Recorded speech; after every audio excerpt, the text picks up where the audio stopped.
World cinema ಹಿಸ್ಟ್ರಿನಲ್ಲಿ ಹೊಸ ಮೈಲುಗಲ್ಲು ಸೃಷ್ಟಿಸಿದ director Christopher Nolan, the master of mind bending narratives. ಈಗ ಇದೇ ಡೈರೆಕ್ಟರು ಬೆಳ್ಳಿ ತೆರೆ ಮೇಲೆ ಒಂದು ಅದ್ಭುತ ಸೃಷ್ಟಿಸೋಕೆ ಹೊರಟಿದ್ದಾರೆ. ಅದರ ಡೈರೆಕ್ಟ್ ಇಂಪ್ಯಾಕ್ಟು ನಮ್ಮ ಮೇಲೆ, ಅಂದರೆ ಇಂಡಿಯಾದ ಮೇಲೆ ಆಗ್ಬೋದು ಅನ್ನೋದು ನನ್ನ ಒಂದು ಅಭಿಪ್ರಾಯ. ಯಾಕೆ ಅಂದರೆ ನೋಲನ್ ಈಗ ಸಿನಿಮಾ ಮಾಡ್ತಾ ಇರೋದು ಒಂದು ಮೈಥಾಲಜಿ ಬಗ್ಗೆ. ಆ್ಯಂಡ್ ಅಂಥ ಮೈಥಾಲಜಿ ಕಥೆಗಳು ಎಲ್ಲ ಕಡೆಗಿಂತ ಜಾಸ್ತಿ ಇರೋದು ನಮ್ಮ ಹತ್ರ. ಸೊ ನಮ್ಮ ಸ್ಟೋರಿನ ಹೆಂಗೆ ನೋಡಬೇಕು ಅನ್ನೋದನ್ನು ನೋಲನ್ ಗೈಡ್ ಮಾಡ್ಬೋದಾ? ಅದೆಲ್ಲದ್ರ ಬಗ್ಗೆ ಇನ್ ಡೆಪ್ತಾಗೆ ಮಾತಾಡೋಣ ಬನ್ನಿ.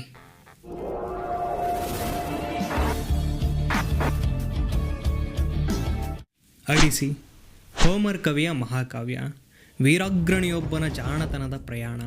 ಟ್ರಾಯ್ ಅನ್ನೋ ಊರಿಂದ ತನ್ನ ತವರು ಇಥಾಕ ಕಡೆ ಅವನು ಮಾಡೋ ಜರ್ನಿ ಹೇಗಿತ್ತು ಅಂತ ಹೇಳೋ ಟೈಮ್ಲೆಸ್ ಮಾಸ್ಟರ್ ಪೀಸ್ ಈ ಅಡಿಸಿ.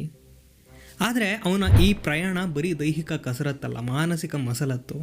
ಅದರಲ್ಲಿರೋದು ಬರೀ ಮನುಷ್ಯರ ಬದುಕಲ್ಲ, ದೇವತೆಗಳ ಆಟ ಚೆಲ್ಲಾಟ. ಅದರಲ್ಲಿ ಅದ್ಭುತ ಇದೆ, ಅದ್ಧೂರಿತನ ಇದೆ, ಮಾನವ ಸಂಬಂಧಗಳ ಒಳಸುಳಿ ಇದೆ. ಇದಿಷ್ಟು ಸಂಗತಿಗಳಿರೋ ಅಸಾಧಾರಣ ಕಾವ್ಯಕ್ಕೆ ದೃಶ್ಯ ರೂಪ ಕೊಡೋಕ್ಕೆ ಆ ಡೈರೆಕ್ಟರ್ ಮತ್ತೆ ತಲೆಗೆ ಟೋಪಿ ಹಾಕ್ಕೊಂಡಿದ್ದಾನೆ. ಆತನ ಅಸ್ತ್ರಗಳು ಎರಡು, ಒಂದು ಟೈಮು, ಇನ್ನೊಂದು ಸ್ಪೇಸು. ಅದೆರಡನ್ನ ಆ ಮನುಷ್ಯ ಇಟ್ಕೊಳ್ಳೋದು ಎಮೋಷನ್ಸ್ ಅನ್ನೋ ಬತ್ತಳಿಕೆ ಒಳಗೆ. ಈಗ ಅದೆಲ್ಲನೂ ಮಿಕ್ಸ್ ಮಾಡಿ ನಮ್ಮ ಮೇಲೆ ಪ್ರಯೋಗ ಮಾಡೋಕ್ಕೆ ರೆಡಿ ಆಗ್ತಾ ಇದ್ದಾನೆ. ಆ ಡೈರೆಕ್ಟರ್ ಹೆಸರು ಕ್ರಿಸ್ಟೋಫರ್ ನೋಲನ್. ನೋಲನ್ ಅನ್ನೋ ಚಿತ್ರಮಂತ್ರಿಕ ಇಂಥದ್ದೊಂದು ಕಥೆನ ಆಯ್ಕೆ ಮಾಡ್ಕೊಂಡಿದ್ದಾನೆ ಅನ್ನೋ ಸುದ್ದಿ ಕೇಳಿನೇ ನಿಜವಾಗ್ಲೂ ಶಾಕ್ ಆಯಿತು. ಅಟ್ ಎ ಸೇಮ್ ಟೈಮ್ ಖುಷಿನೂ ಆಯಿತು. ಯಾವಾಗ ನೋಲನ್ನು ಓಪನ್ ಹೈಮರ್ ಕತೆ ಕೈ ಹಾಕಿದ್ರು ಆಗಲೇ ಈ ಮನುಷ್ಯ ಡಿವಿಯೇಷನ್ ತಗೋತಿದ್ದಾನೆ ಅನ್ನೋ ಡೌಟ್ ಬಂದಿತ್ತು. ಈಗ ಅದು ನಿಜ ಆಯಿತು. ಬಯೋಪಿಕ್ ಆದಮೇಲೆ ಗ್ರೀಕ್ ಮೈಥಾಲಜಿನ ದೃಶ್ಯ ಕಾವ್ಯ ಮಾಡೋಕ್ಕೆ ಹೊರಟಿದ್ದಾರೆ. I am very excited. ಅದಕ್ಕೆ 10 ಕಾರಣ ಕೊಡಬಲ್ಲೆ, ಅದರಲ್ಲಿ ಕೆಲವೊಂದನ್ನು ನಿಮ್ಮ ಮುಂದೆ ಇಡ್ತೀನಿ. ಅದಕ್ಕಿಂತ ಮುಂಚೆ ಈ ಅಡಿಸಿ ಕತೆನ ತೀರಾ ಪುಟ್ಟದಾಗಿ ಹೇಳ್ಬಿಡ್ತೀನಿ. ನೀವು ಆ ಕತೆ ಕೇಳಿದರೆ, ನಿಮ್ಗೆ ಆ ಕತೆ ಗೊತ್ತಿದ್ರೆ ಈ ಟೈಮ್ ಲೈನಿಗೆ ಸ್ಕಿಪ್ ಮಾಡ್ಕೊಂಡ್ಬಿಡಿ. ಗ್ರೀಕ್ ಪುರಾಣ ಹೇಳೋ 2 ಮಹಾಕಾವ್ಯಗಳು, ಒಂದು ಇಲಿಯಡ್ ಮತ್ತೊಂದು ಅಡಿಸಿ. ಎರಡನ್ನೂ ಬರೆದಿರೋದು ಹೋಮರ್. ಇಲಿಯಡ್ ಕಾವ್ಯ ಟ್ರೋಜನ್ ವಾರ್ನಲ್ಲಿ ಕೊನೆಯಾಗುತ್ತೆ. ಆ ಕಥೆಯ ಹೀರೋ ಅಖಿಲೀಸ್, ಅವನಿಗೆ ಸಪೋರ್ಟಿಂಗ್ ರೋಲ್ ಮಾಡೋ ಕ್ಯಾರೆಕ್ಟರ್ ಒಡಿಸಿಯಸ್. ಯುದ್ಧ ಗೆಲ್ಲೋ ಮೂಲಕ ಇಲಿಯಡ್ ಕಂಪ್ಲೀಟ್ ಆಗುತ್ತೆ. ಆ ಯುದ್ಧದ ನಂತರ ಏನಾಯಿತು ಅನ್ನೋದು ಅಡಿಸಿಲ್ ಗೊತ್ತಾಗುತ್ತೆ. ಅದು ಹೆಂಗೆ ಅಂತ ಹೇಳೋದಾದರೆ, ರಾಮಾಯಣದಲ್ಲಿ ಯುದ್ಧಕಾಂಡ ಇದೆಯಲ್ಲ, ಆ ಯುದ್ಧಕಾಂಡ ಆದಮೇಲೆ ಪ್ರತ್ಯಾವೃತ್ತಿ ಪಥವರ್ಣನಂ ಅನ್ನೋ ಸರ್ಗ ಬರುತ್ತೆ. ಅದರಲ್ಲೇನಾಗುತ್ತೆ ಅಂದರೆ, ರಾಮ ಯುದ್ಧ ಗೆದ್ದಾಯಿತು, ಸೀತಾಗ್ನಿ ಪ್ರವೇಶನೂ ಮುಗಿದಾಯಿತು. ಲಂಕೆಯಿಂದ ಅಯೋಧ್ಯೆಗೆ ಪುಷ್ಪಕ ವಿಮಾನ ಹೊತ್ಕೊಂಡು ರಾಮ, ಸೀತೆ, ಲಕ್ಷ್ಮಣ ಎಲ್ಲರೂ ಹೊರಡ್ತಾರೆ. ಹಂಗೆ ಹೋಗುವಾಗ ರಾಮ ಒಂದೊಂದೇ ಜಾಗ ತೋರಿಸ್ದ ಅಲ್ಲೇನಾಯಿತು ಅಂತ ಕತೆ ಹೇಳ್ತಾ ಹೋಗ್ತಾನೆ. ಇದೇ ನೋಡಿ ಲಂಕೆ, ನಾನು ರಾವಣನ ಕೊಂದಿದ್ದ ಜಾಗ ಇದು, ಲಕ್ಷ್ಮಣ ಇಂದ್ರಜಿತನ ಸಾಯಿಸಿದ ಜಾಗ ಅದು, ನಾವು ಫಸ್ಟ್ ಟೈಮ್ ಸಮುದ್ರದ ದಡಕ್ಕೆ ಬಂದಾಗ ಉಳ್ಕೊಂಡಿದ್ದ ಜಾಗ ಇದು, ವಿಭೀಷಣ ಬಂದು ರಕ್ಷಣೆ ಕೇಳಿದ್ನಲ್ಲ ಆ ಜಾಗ ಅದು ಅಂತ ಹೀಗೆ ತೋರಿಸ್ತಾ ಹನುಮಂತ ಸಿಕ್ಕಿದ್ದಿಲ್ಲಿ, ವಾಲಿ ಸಂಹಾರ ಆಗಿದ್ದಿಲ್ಲಿ ಅಂತ ಹೇಳ್ತಾ ಬರ್ತಾ ಇರ್ತಾನೆ. ಅಂದರೆ ನೋಲನ್ನು ಈಗೇನು ರಿವರ್ಸ್ ಸ್ಕ್ರೀನ್ ಪ್ಲೇ ಬರೆಯೋದು ನಮ್ಮ ವಾಲ್ಮೀಕಿ ಆಗಲೇ ಬರೆದಿದ್ದಾರೆ. ಅದಿರಲಿ ಬಿಡಿ. ಈಗ ಅಡಿಸಿ ಮಹಾಕಾವ್ಯ ಕೂಡ ಅದೇ ಥರನೇ ಇದೆ. ಟ್ರಾಜನ್ ವಾರ್ ಮುಗಿದ ಮೇಲೆ ಒಡಿಸಿಯಸ್ ತನ್ನ ತವರೂರು ಇಥಾಕ ಕಡೆ ಹೊರಡ್ತಾನೆ. ಮೊದಲಿಗೆ ಲ್ಯಾಂಡ್ ಆಫ್ ದಿ ಸಿಕೋನ್ಸ್ ತಲುಪ್ತಾರೆ. ಅಲ್ಲಿ ದೋಚ್ಕೊಳ್ಳೋಕೆ ಟ್ರೈ ಮಾಡ್ತಾರೆ. ಅಲ್ಲಿದ್ದೋರಿಂದ ತಪ್ಪಿಸ್ಕೊಳ್ಳೋಕ್ಕೆ ಮತ್ತೆ ಸಮುದ್ರನ ಶುರು ಮಾಡ್ತಾರೆ. ಬಟ್ ಜೋರು ತುಫಾನ್ ಹೇಳೋದ್ರಿಂದ ಇಥಾಕ ಕಡೆ ಹೋಗಬೇಕಿದ್ದವರು ಲೋಟಸ್ ಈಟರ್ಸ್ ಅನ್ನೋ ಜಾಗಕ್ಕೆ ಬರ್ತಾರೆ. ಅಲ್ಲಿಗೆ ಯಾರೇ ಬಂದರೂ ಅಲ್ಲಿದ್ದ ವೈಟ್ ಲೋಟಸ್ ತಿಂದರೆ ಸಾಕು, ಎಲ್ಲ ಮರೆತು ಹೋಗ್ತಾರೆ. ಒಡಿಸಿಯಸ್ ಹಿಂದಿದ್ದವರಲ್ಲೂ ಸುಮಾರು ಜನ ಅವ್ರ ಉದ್ದೇಶ ಮರೀತಾರೆ. ಆದರೆ ಇವನೇನು ತಿಂದಿರಲ್ಲ. ಸೊ ಅಲ್ಲಿಂದ ಮುಂದುವರಿತಾನೆ. ಅಲ್ಲಿಂದ ಮುಂದೆ ಸೈಕ್ಲೋಪ್ಸ್ ಅನ್ನೋ ಜಾಗಕ್ಕೆ ಬರ್ತಾನೆ. ಅಲ್ಲಿ ಒಂದೇ ಕಣ್ಣಿನ ರಾಕ್ಷಸ, ಒನ್ ಐಡ್ ಜೈಂಟ್ ಪಾಲಿಫೇಮಸ್ ಇರ್ತಾನೆ. ಅವನು ನರಭಕ್ಷಕ. ಅವನಿಂದಲೂ ಹೆಂಗೋ ಜಾಣತನದಿಂದ ತಪ್ಪಿಸ್ಕೊತಾನೆ. ಅಲ್ಲಿಂದ ಇಯೋಲಿಯಾ, ಲೆಸ್ಟ್ರಿಗೋನಿಯಸ್ಸು, ಏಯಿಯಾ, ಅಂಡರ್ ವರ್ಲ್ಡು, ಸೈರನ್ಸ್ ಐಲ್ಯಾಂಡು, ಸಿಲಾ, ಕರಿಬ್ಡಿಸ್, ಥ್ರೈನೇಶ, ಒಜಿಜಿಯಾ, ಸ್ಕೀರಿಯಾ ಈ ಎಲ್ಲ ಕಡೆ ಸುತ್ತಾಡಿಕೊಂಡು ಫೈನಲಿ ಇಥಾಕಕ್ಕೆ ಬರ್ತಾನೆ, ಮನೆ ಸೇರ್ತಾನೆ. ಇಷ್ಟು ಜರ್ನಿ ಮಾಡೋಕ್ಕೆ ಅವ್ನು ತಗೊಳ್ಳೋದು ಬರೋಬ್ಬರಿ 10 ವರ್ಷ. ಆ ಟ್ರಾಜನ್ ವಾರ್ ಒಂದು 10 ವರ್ಷ ನಡೆದಿರುತ್ತೆ, ಈ ಜರ್ನಿ 10 ವರ್ಷ ನಡೆಯುತ್ತೆ, ಒಟ್ಟು 20 ವರ್ಷ. ಅಷ್ಟರಲ್ಲಿ ಇವನ ಮಗ ಟೆಲಮಕಸ್ಗೆ 20 ವರ್ಷ ಆಗಿರುತ್ತೆ.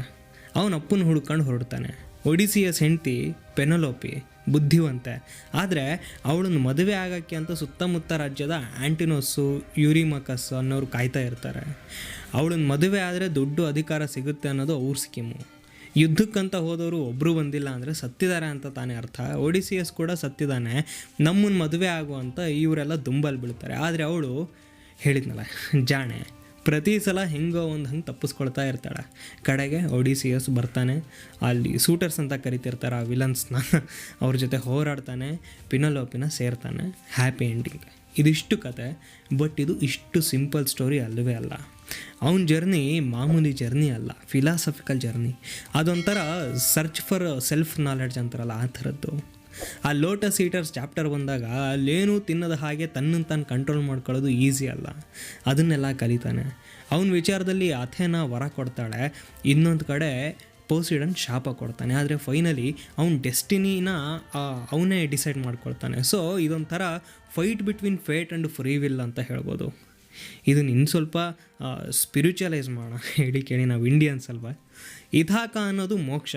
ಅವನ ಜೊತೆಗಿದ್ದವರು ನೆಂಟರಿಷ್ಟರು, ಬಂಧು ಮಿತ್ರರು ಎಲ್ಲರೂ ಒಂದೊಂದು ಹಂತದಲ್ಲಿ ನಮ್ಮನ್ನು ಬಿಟ್ಟು ಹೋಗ್ತಾರೆ. ಆದರೆ ನಾವು ಮಾತ್ರ ಇಟ್ಟಿರೋ ಗುರಿಯಿಂದ ಆಚೀಚೆ ಬರಬಾರ್ದು. ಶ್ರದ್ಧೆಯಿಂದ ಪ್ರಯತ್ನ ಪಡಬೇಕು. ಮನೋನಿಗ್ರಹದ ಜೊತೆಗೆ ಶುದ್ಧ ಏಕಾಗ್ರತೆ ಇರಬೇಕು. ಎಂಡ್ ರಿಸಲ್ಟ್ ಮೋಕ್ಷ ಪ್ರಾಪ್ತಿ. ಆದರೆ ಅಲ್ಲಿ ಸಾಗೋ ಮಾರ್ಗ ಮುಳ್ಳಿನ ಮೇಲಿನ ನಡಿಗೆ. ಇದನ್ನು ಅರ್ಥ ಮಾಡಿಕೊಂಡ್ರೆ ಇಡೀ ಕತೆ ಬೇರೆ ಥರನೇ ಫೀಲ್ ಕೊಡುತ್ತೆ. ಅವನು ಆ ಜರ್ನಿಲಿ ಪಡೋ ಕಷ್ಟಗಳೆಲ್ಲ ಕಡೆಗೆ ಇನ್ನರ್ ಪೀಸ್ ಕಡೆ ಕರ್ಕೊಂಡು ಹೋಗುತ್ತೆ. ಬಟ್ ಇದನ್ನೆಲ್ಲ ನೋಲನ್ ಹೆಂಗೆ ತೋರಿಸ್ಬೋದು? ಈ ಮೈಥಾಲಜಿ ನೋಲನ್ ಕೈಗೆ ಸಿಕ್ಕರೆ ಏನಾಗ್ಬೋದು?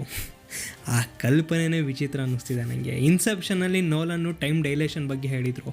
ಅಂದರೆ ರಿಯಲ್ ಲೈಫಲ್ಲಿ ಕೆಲವು ಸೆಕೆಂಡುಗಳು ಕನಸಲ್ಲಿ ಗಂಟೆಗಟ್ಟಲೆ ದಿನಗಟ್ಟಲೆ ಆಗುತ್ತೆ ಅಂತ. ಇಂಟರ್ಸ್ಟೆಲ್ಲರ್ನಲ್ಲಿ ಟೈಮ್ ರಿಲೇಟಿವಿಟಿ ಬಗ್ಗೆ, ಅಂದರೆ ಬ್ಲ್ಯಾಕ್ ಹೋಲ್ ಹತ್ರ ಹೋದಂಗೆಲ್ಲ ಟೈಮ್ ಭೂಮಿಗಿಂತ ನಿಧಾನವಾಗಿ ಸಾಗುತ್ತೆ ಅಂತ ಹೇಳಿದರು. ಟೆನೆಟಲ್ಲಿ ಟೈಮ್ ಇನ್ವರ್ಷನ್ನು, ಅಂದರೆ ಒಂದೇ ಟೈಮನ್ನು ಫಾರ್ವರ್ಡು ಬ್ಯಾಕ್ವರ್ಡು ಮಾಡೋ ವಿಚಿತ್ರ ಥಿಯರಿ ಇಟ್ಕೊಂಡು ಸಿನಿಮಾ ಮಾಡಿದರು. ಪ್ರೆಸ್ಟೀಜ್ ಸಿನಿಮಾದಲ್ಲಿ ಇಲ್ಯೂಷನ್ ಆಫ್ ಟೈಮ್ ಅನ್ನೋ ಕಾನ್ಸೆಪ್ಟ್ ಇಟ್ಕೊಂಡ್ರು. ಈಗ ಈ ಅಡಿಸಿಲಿ ಏನು ಆಟ ಆಡ್ಬೋದು? ಈ ಕುತೂಹಲ ನನ್ನನ್ನು ತುಂಬ ಕಾಡ್ತಾ ಇದೆ. ನಂಗೆ ಅನ್ನಿಸ್ದಂಗೆ ನಾನು ನನ್ನ ಮಟ್ಟಕ್ಕೆ ಯೋಚನೆ ಮಾಡಿ ಹೇಳ್ತಾ ಇದ್ದೀನಿ. ನೋಲನ್ ಹಂಗೆ ಮಾಡೋಕ್ಕೆ ನನಗಂತೂ ಆಗಲ್ಲ. ಆಯ್ತಾ, ಏನು ಯೋಚನೆ ಮಾಡಿರ್ತಾನೋ ಗೊತ್ತಿಲ್ಲ, ಅದ್ಭುತವಾಗೇ ಮಾಡಿರ್ತಾರೆ. ಅದನ್ನ ನೋಡಿದಾಗ ಈ ಮಾತು ಹೇಳಿದೆ ಅಂತ ಬೈಕೋಬೇಡಿ. ನನ್ನ ಪ್ರಕಾರ ಈ ಸಿನಿಮಾನ ಪ್ಯಾರಲಲ್ ಟೈಮ್ ಲೈನ್ ತೊಗೊಂಡು ಮಾಡ್ಬೋದೇನೋ. ಅಂದರೆ ಈ ಕಡೆ ಒಡಿಸಿಯಸ್ ಇಥಾಕ ತಲುಪೋಕೆ ಏನೇನು ಮಾಡ್ತಾಯಿದ್ದಾನೆ ಅನ್ನೋದಿದ್ರೆ, ಇನ್ನೊಂದು ಕಡೆ ಅವನ ಹೆಂಡತಿ ಪೆನೋಲೆಪೆ ವಿಲನ್ಗಳನ್ನು ಹೆಂಗೆ ಸಂಭಾಳಿಸ್ತಾ ಇದ್ದಾಳೆ ಅನ್ನೋದಿರುತ್ತೆ. ಮತ್ತೊಂದು ಕಡೆ ಅಪ್ಪನ ಹುಡುಕೊಂಡು ಮಗ ಬರ್ತಾನಲ್ಲ, ಅವನ ಕತೆ ಇರ್ಬೋದು. ಈ ಮೂರೂ ಜನರ ಕಥೆನ ಒಟ್ಟೊಟ್ಟಿಗೆ ತೋರಿಸ್ಬೋದೇನೋ. ಅಂದರೆ ಈ ಡನ್ಕರ್ಕಲ್ಲಿ 1 ವೀಕ್ 1 ಡೇ 1 ಅವರಲ್ಲಿ ಆಗೋದನ್ನು ಒಂದೇ ಕತೆ ನಂಗೆ ತೋರಿಸ್ತಾರಲ್ಲ, ಸೇಮ್ ಅದೇ ಥರ. ಅದು ಹೇಗೆ ಅಂತ ಈ ವಿಡಿಯೋದಲ್ಲಿ ಮಾತಾಡಿದ್ದೀನಿ. ಅದನ್ನೊಂದ್ಸಲ ನೋಡೋದಾದರೆ ನೋಡಿ. ಇಲ್ಲಾಂದರೆ ಈ ಸಿನಿಮಾನ ಮೈಥಾಲಜಿಕಲ್ ಟೆನೆಟ್ ಥರ ತೆಗಿಬೋದು. ಬಟ್ ಹೇಗೆ ತೆಗಿಲಿ, ಈ ಸಿನಿಮಾ ಮಾತ್ರ ವಿಜುವಲಿ ಸ್ಟನ್ನಿಂಗ್ ಆಗಿರುತ್ತೆ. ಜೊತೆಗೆ intellectually layered exploration of time and memory ಆಗಿರುತ್ತೆ. ಜೊತೆಗೆ ನಂಗೆ ಈ ಸಿನಿಮಾ ಮೇಲೆ ಯಾಕೆ ಇನ್ನಷ್ಟು ಆಸಕ್ತಿ ಅಂದರೆ, ಈ ಹಿಂದೆ ನೋಲನ್ ಯಾವ್ಯಾವ ಸಿನಿಮಾ ಮಾಡಿದ್ರು ಅದೆಲ್ಲದರ ಒಂದೊಂದು ಕಂಟೆಂಟ್ ಕೂಡ ಈ ಅಡಿಸಿ ಸ್ಟೋರಿಲಿ ಎದ್ದೆದ್ದು ಕಾಣುತ್ತೆ. ನಾನು ಹೇಳ್ತಾ ಹೋದರೆ ನಿಮಗೆ ಆಶ್ಚರ್ಯ ಆದರೂ ಆಗ್ಬೋದು. ಇನ್ಸೆಪ್ಷನಲ್ಲಿ ಕಾಬು ಸೈಕಾಲಜಿಕಲ್ ಆ್ಯಂಡ್ ಎಮೋಷನಲ್ ಬ್ಯಾಟಲ್ ನಡೆಸೋದು ಅವನ ಫ್ಯಾಮಿಲಿ ಜೊತೆ ಒಂದಾಗಕ್ಕೆ. ಇಲ್ಲಿ ಒಡಿಸಿಯಸ್ ಲೈಫಲ್ಲೂ ಅದೇ ಆಗ್ತಾ ಇರುತ್ತೆ. ಇಂಟರ್ಸ್ಟೆಲ್ಲರ್ನಲ್ಲಿ ಟೆಸರಾಕ್ಟ್ ಸೀನ್ ಬರುತ್ತಲ್ಲ, ಅದೇ ಥರ ಇಲ್ಲಿ ಡಿವೈನ್ ಇಂಟರ್ವೆನ್ಷನ್ಸ್ ಆಗುತ್ತೆ. ಅಂದರೆ ಗ್ರೀಕಿನ ದೇವತೆಗಳು ಬರ್ತಾರೆ. ಪ್ರೆಸ್ಟೀಜಲ್ಲಿ ಮ್ಯಾಜಿಕ್ ಟ್ರಿಕ್ಸ್ ಬಂದಂಗೆ ಇಲ್ಲೂ ಕೂಡ ಆ್ಯರೋ ಶೂಟಿಂಗ್ ಸೀನ್ ಬರುತ್ತೆ. ಮನುಷ್ಯರನ್ನೆಲ್ಲ ಪಶುಗಳನ್ನಾಗಿ ಮಾಡೋ ಸೀನು ಬರುತ್ತೆ.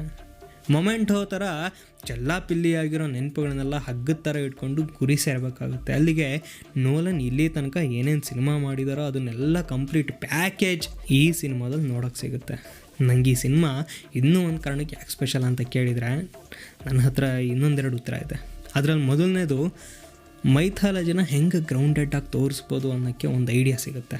ಫಾರ್ ಎಕ್ಸಾಂಪಲ್, ಫ್ಯಾಂಟಸಿ ಥರ ಇದ್ದ ಜೋಕರ್ನ ಬ್ಯಾಟ್ಮನ್ ಸೀರೀಸಲ್ಲಿ ಫ್ಯಾಂಟಾಸ್ಟಿಕ್ ಅನ್ನಂಗೆ ಮಾಡಿದ್ರಲ್ಲ, ಆ ಥರ ಈ ಸಿನಿಮಾ ನೋಡಿದ್ಮೇಲೆ ಮೋಸ್ಟ್ಲಿ ಹಿಂದೂ ಮೈಥಾಲಜಿನೂ ನೋಡೋ ದೃಷ್ಟಿಕೋನ ಬದಲಾಗ್ಬೋದು. ಬಟ್ ಆಲ್ರೆಡಿ ಆ ಕೆಲಸನ ಭೈರಪ್ಪನಂತ ದೊಡ್ಡವ್ರು ಮಾಡಿದ್ದಾರೆ. ಜೊತೆಗೆ ರಿಲೆವೆಂಟ್ ಆ್ಯಂಡ್ ರಿಲೇಟಬಲ್ ಆಗಿ ನಾವು ನಮ್ಮ ಸ್ಟೋರಿನ ಹೆಂಗೆ ಹೇಳಬೇಕು ಅನ್ನೋದಂತೂ ಗೊತ್ತಾಗುತ್ತೆ. So it wouldn't just be retelling, it would be a reinvention. ಮುಂದಿನ ವೀಡಿಯೋದಲ್ಲಿ ಮತ್ತೆ ಸಿಗೋಣ. ಅಲ್ಲಿ ತನಕ ಬೇರೆ ಯಾವ ವಿಚಾರದ ಬಗ್ಗೆ ಮಾತಾಡಿದರೆ ನಿಮಗೆ ಇಷ್ಟ ಅಂತ ಕಮೆಂಟ್ ಮಾಡಿ, ಅದ್ರ ಬಗ್ಗೆ ಮಾತಾಡೋಣ. ಮತ್ತೆ ಸಿಗೋಣ. ನಮಸ್ಕಾರ.